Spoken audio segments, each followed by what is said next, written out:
Hello, everyone. This is another episode of Fire Breathing Rob here on YouTube for our podcast. We do some stuff on the radio, but this is our podcast. And I appreciate we have a lot of people that are coming on the podcast from all different walks of life. It's sports, politics, and other amazing stories of life. So I appreciate all our guests coming on, and I hope that some people that like our podcast will subscribe. We're really trying to build it up and get these important stories of these important people out. So we're going to bring on a person that's a boxing legend in the state of Rhode Island, where I'm originally from. It's Gary the Tiger Balletto. He is 31-3, and he's got an amazing story to tell about all stuff that he's accomplished in boxing and throughout life. And Gary, thanks so much for coming on the program and taking time out of your busy schedule to talk to us. I did. I put time aside just for this.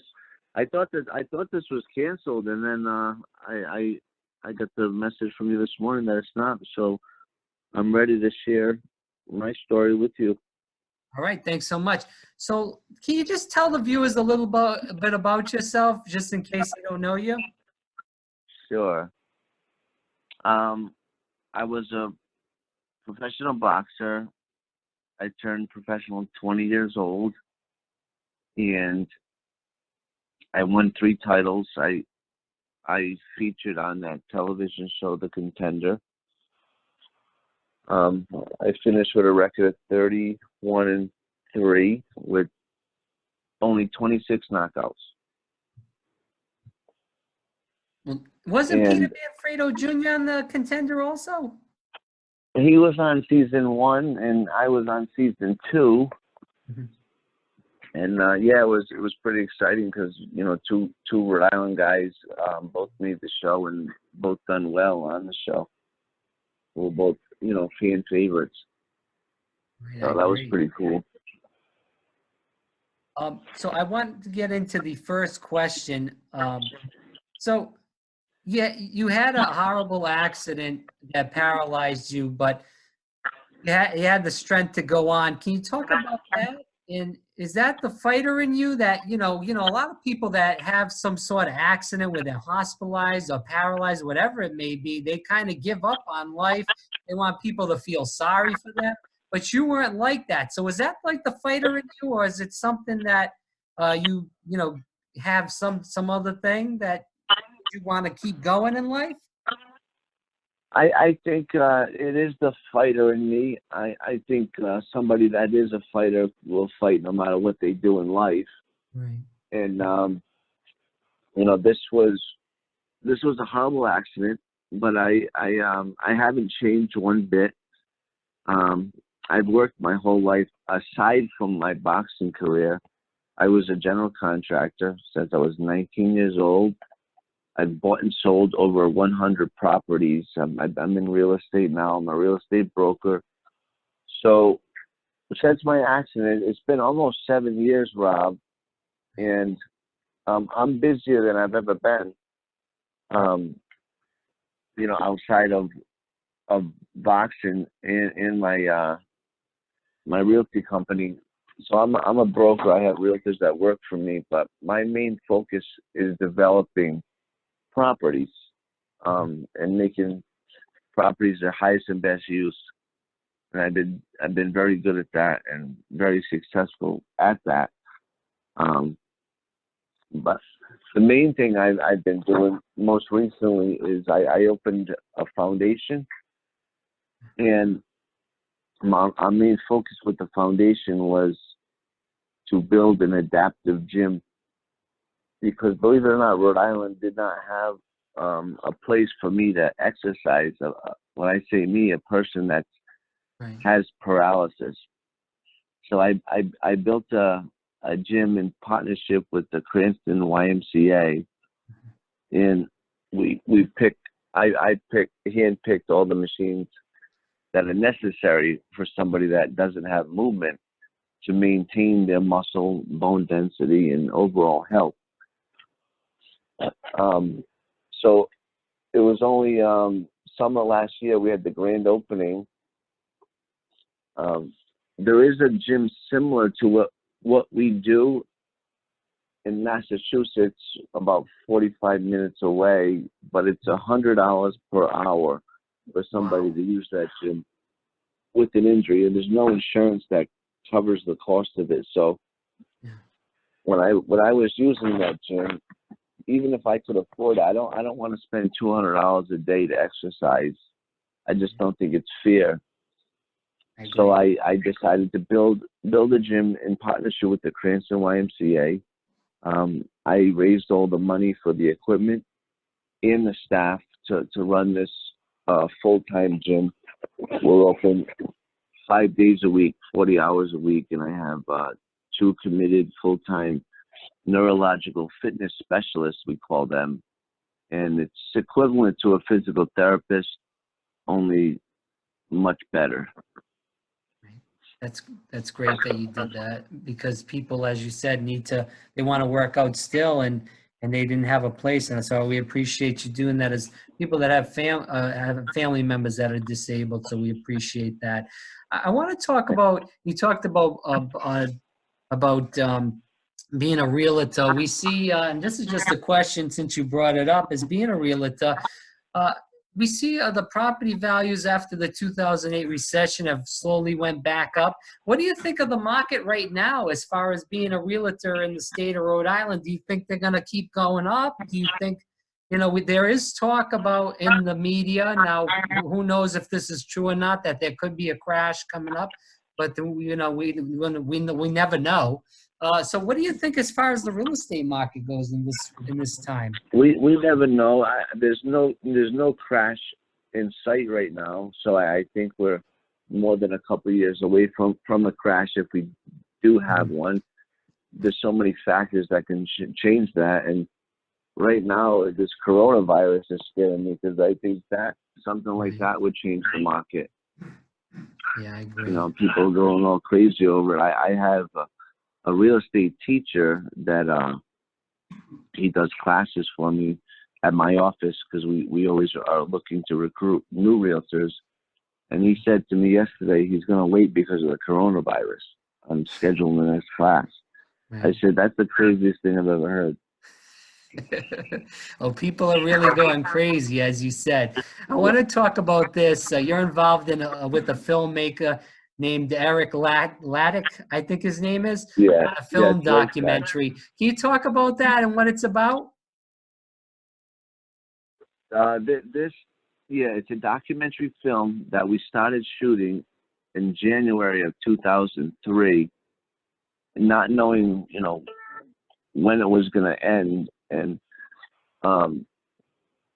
nobody in business would ever say, I want to make a 17 or 18-year documentary and then sell it, because it takes too long. How do you make money doing that? Right. But the way things happen, the chain of events that happened throughout my life, just made my story like never ending and more interesting as it went. And the movie is actually 100% finished, and we may have a premiere this summer. And basically, I'll give you the short version of the movie, and what it's about is my life as a fighter, as a hardworking family man who had an accident and still found a way to support his family and to succeed and be successful. I would say pretty inspiring. It'll touch every emotion there is in the film. It's funny, and it's sad moments, and it's scary moments, and it's loving moments. So it has it all. And you said that's going to come out quite soon, then? Yeah. We're just right now it's with an agency, and they're taking care of all the legal part of the documentary right now, and then as soon as that's finished, we'll be looking for a place to premiere it, and it might be some film festivals. It's great. And I look forward to watching it. This is Gary Balletto. He is a champion boxer, 31-3 with 26 knockouts former Contender on the TV show that used to be on, I believe, NBC. Let's talk a little bit about this. When you won your first championship belt, what was the feeling like? I mean, as being from New England also and being a Rhode Islander, I'm a Patriots fan, and I watch the Super Bowl almost every year when they're in it, and I get so excited, but I'm not on the field. How does it feel to be in the ring and win that belt after so much pounding and punches in the face and the nose, everywhere that you're getting punched, and you finally get that decision, and you raise the belt up, and you know that you finally got it? Yeah, that's a great question. There is probably no better feeling in my eyes. It's to knock an opponent out is like probably like one of the greatest feelings. When you're doing it for the right reasons and you're doing it for a sport, of course. There's just it's just a rush. It's like a rush, especially after you put all your hard work and effort in just something and that you practiced and you were able to be victorious. And whenever you add a belt to these fights, it just makes it more exciting for some reason, even though the belts really don't mean a lot. It's how tough is your opponent compared to you, and how that matches, evens up, and that's what makes good fights. 3 more questions left. Gary Balletto, again, 31-3, former Contender and champion boxer. He also had 26 knockouts in those fights. Gary, I want to talk about this. Are you still involved or have a hand in boxing in general? Not so much.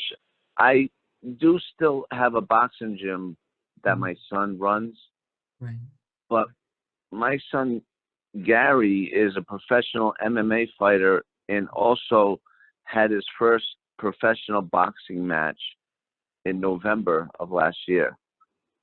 So I'm in it that way through my son. Now, do you still, kind of go in the gym where he's at and, tell him some techniques and say, hey, if he's doing something wrong, are you kind of his coach? Yes, that's exactly what I do. Yeah. Yeah, I do. Gary is so talented. I would rather see him do boxing, but Gary will be in the UFC this year. Wow. So that's the name you want to look for now.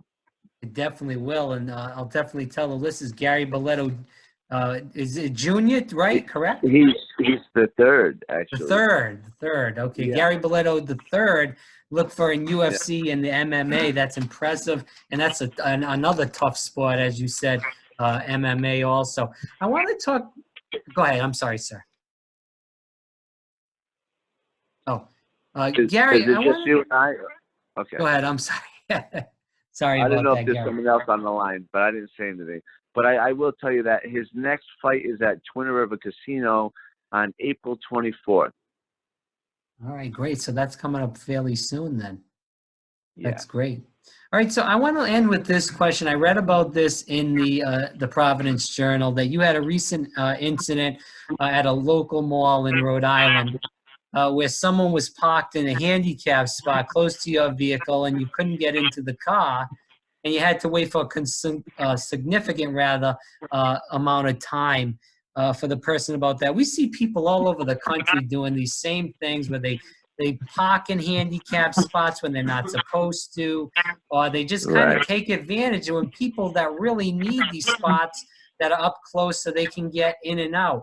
Can you talk about that incident, and how did you feel about people like abusing this system, as I just said? Sure. It happens to me all the time. I'm not so worried about finding a handicap spot that's close to the door I'm going to. Mm-hmm. I'm more concerned about finding a spot where somebody can't block my ramp on the side, because then I can't get back into my car. So that's my concern. I don't need to get anywhere faster. I have a power wheelchair. So when you see the striped lines on the side of a parking spot, those striped lines are not for parking on. Those are the spots for walking on or putting your ramp down onto. And a lot of people don't know that. And I would probably not understand that before I was injured.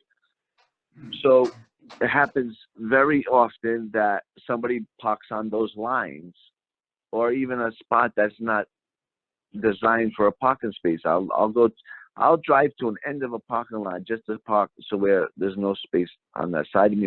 My ramp comes down so I can get back in the car because I don't want to be stuck looking for this person. Yeah. And unfortunately, a place like the mall is private property. So we called the cops after this happened a dozen times.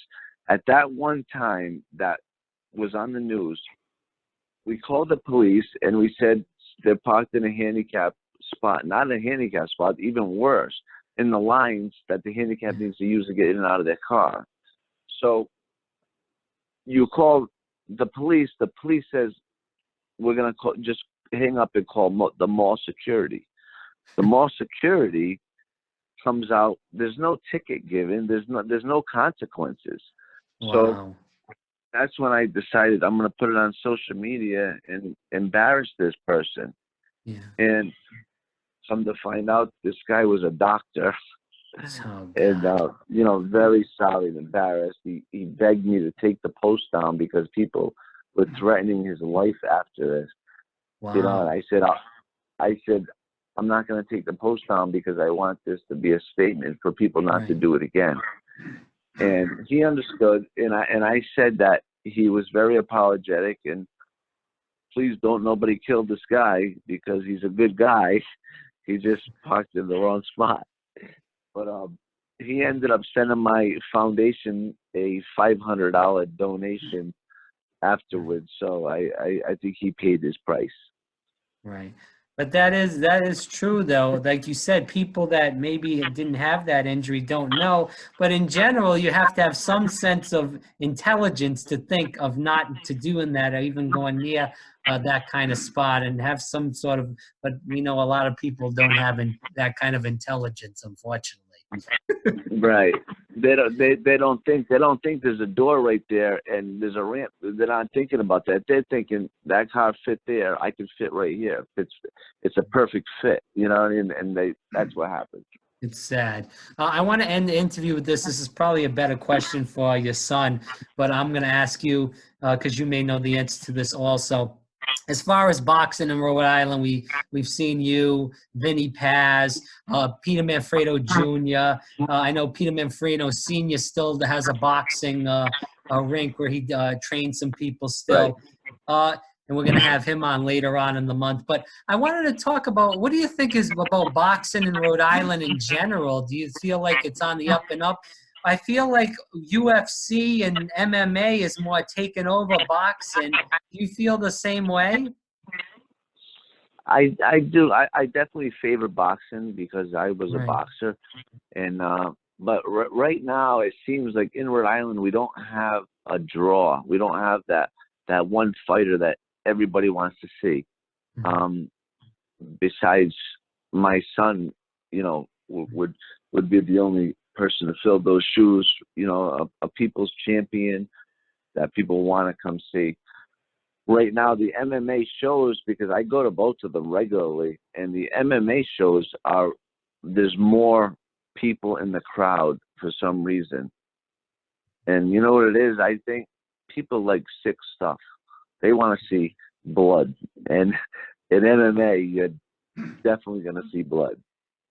So you think boxing in general, nationally, is probably on the downfall? I mean, like I said, we see all these great fighters in the past. Holyfield, we've seen Mike Tyson. We don't really hear of anybody in boxing anymore. Maybe it's just, you feel like it's on the downward spiral? I don't think so. I think boxing will never go away. I don't think it'll ever go away. I just think that there's a lot of other things to see besides just boxing, and we don't have that champion anymore. We don't have that people's champion in the sport right now. No, I agree with you. But that's what I wanted to ask you. So Gary Balletto Jr., thanks so much for coming on the program. I definitely would love to have your son on sometime to talk about MMA, if that would work. And I definitely love to have you on again, whether it's to talk about boxing or real estate in general or your foundation. That would be greatly appreciated. So I hope to talk to you sometime soon. I'll shoot you an email about that. Thank you, and I appreciate the call, and I'd be happy to do that again. All right. Thanks so much, Gary. I appreciate the time. You have a good rest of your day. Same to you. All right. Bye now.